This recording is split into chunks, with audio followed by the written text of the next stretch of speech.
না না না, আমি কোনো বিবাহ করি নাই। আমাকে এরকম মানুষকে মেয়ে দিবে? সবাইকে হারিয়ে এখন পরিত্যক্ত এই ভবনই তার একমাত্র ঠিকানা। দুই পায়ে ভর করে হাঁটতে পারেন না, চলাফেরার ভরসা অন্যের দেওয়া একটি ছোট্ট 3 চাকার গাড়ি। তবু মানুষের কাছে হাত পাততে চান না, ভিক্ষা নয়, নিজের পরিশ্রমে বাঁচার জন্য একটি কাজই চান আনোয়ার হোসেন। এমনও না যে ভিক্ষা করে বা কারো কাছে চায় খাবে, এরকম তার মানে একটা মন মানসিকতা নাই। তিনি চায় না যে তার আত্মসম্মান নষ্ট হোক। তিনি কারো কাছে চাইতেছে যে একটা যদি কেউ কর্মকর্তা করে দিত তো সে করে ফেরে খাইতে পারতো। টাঙ্গাইলের গোপালপুর উপজেলার আনোয়ার হোসেন জন্মের মাত্র 40 দিন পর হারান বাবাকে। 6 মাস বয়সে তাকে রেখে চলে যান মা। এরপর দাদা দাদির কাছেই বড় হন, কিন্তু সময়ের সঙ্গে তাদেরও হারিয়েছেন। এখন ইউনিয়ন স্বাস্থ্য ও পরিবার কল্যাণ কেন্দ্রের এই পরিত্যক্ত ভবনেই কাটছে তার দিন। প্রতিদিন নিজের সব কাজ নিজেকেই করতে হয়। যাই দেয় ওটা দিয়ে দেখা যায় যে একবেলা খেলে আরেকবেলা খাইতে পারি না। এইভাবেই কোনো রকম দিন চলতেছে।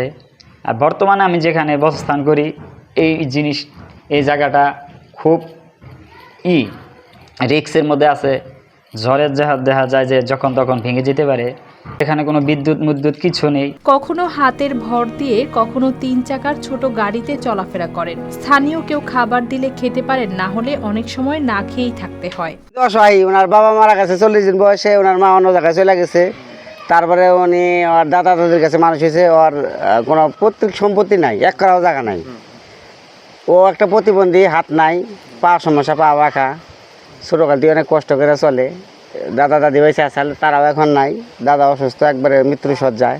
শারীরিক প্রতিবন্ধকতা তাকে থামাতে পারেনি, তবে কাজের সুযোগ না থাকায় জীবনযুদ্ধ আরো কঠিন হয়ে উঠেছে। তাই ভিক্ষার পথ নয়, সম্মানের সঙ্গে বেঁচে থাকার জন্য একটি স্থায়ী কর্মসংস্থানের সুযোগ চান তিনি। আনোয়ারের জন্য নিরাপদ আশ্রয় ও কর্মসংস্থানের দাবি জানিয়েছেন এলাকাবাসী। রান্না বান্না করে খাওয়ানোর মতো কোনো লোক নাই এবং নিজেও সে চলাফেরা করতে পারে না। একটা চাকাওয়ালা একটা গাড়ি বোধ আছে, এটাতে চলাফেরা করে।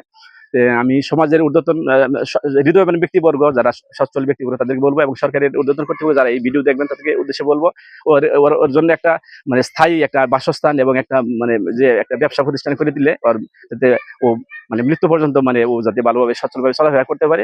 উপজেলা সমাজসেবা কর্মকর্তাও প্রয়োজনীয় সহযোগিতার আশ্বাস দিয়েছেন। সমাজ কল্যাণ মন্ত্রণালয় থেকে আপনি যার কথা বলছেন, সে একজন শারীরিক প্রতিবন্ধী ব্যক্তি।